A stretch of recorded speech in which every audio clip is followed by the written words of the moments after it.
Ever wondered how far a government would go to maintain its power and influence during the Cold War era?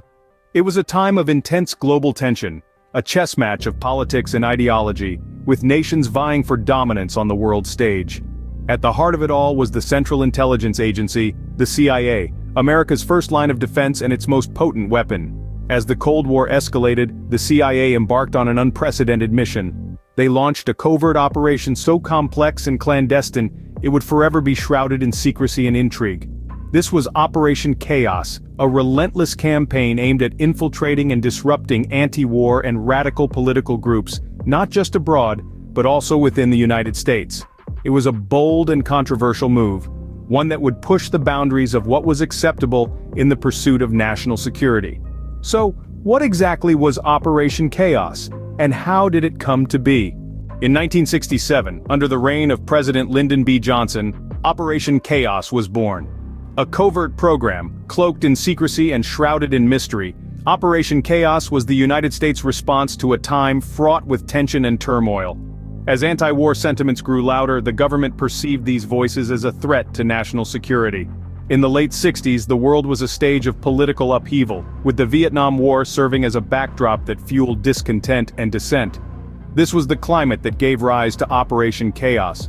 Its purpose?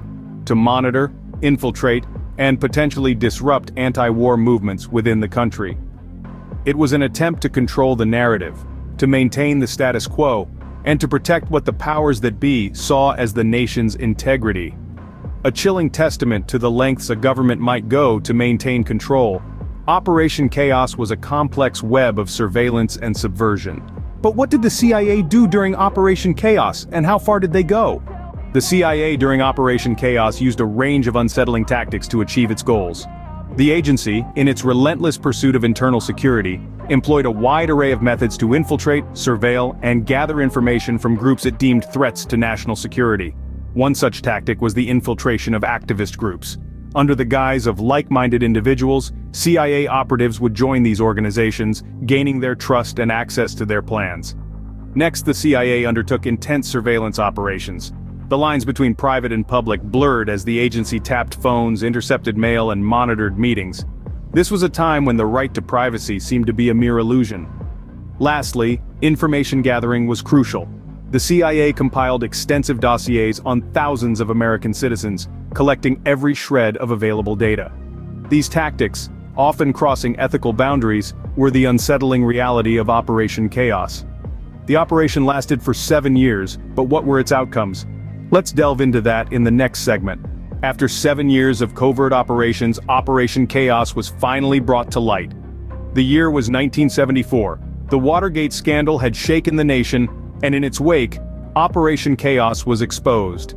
The public reaction was one of disbelief and outrage. How could their own government sanction such an intrusion of privacy? The implications were far-reaching. Public trust in government institutions took a significant hit, a wound that arguably has never fully healed. Policy changes were swift and decisive. The Hughes-Ryan Act of 1974 was enacted, imposing stringent regulations on CIA activities. Operation Chaos has left an indelible mark on our history. It's a story of power and paranoia, of secret operations and the sacrifice of civil liberties. It serves as a cautionary tale, a reminder of the delicate balance between national security and individual freedom. Operation Chaos, a shadowy chapter in our history, serves as a stark reminder of the extent to which power can be wielded under the guise of national security.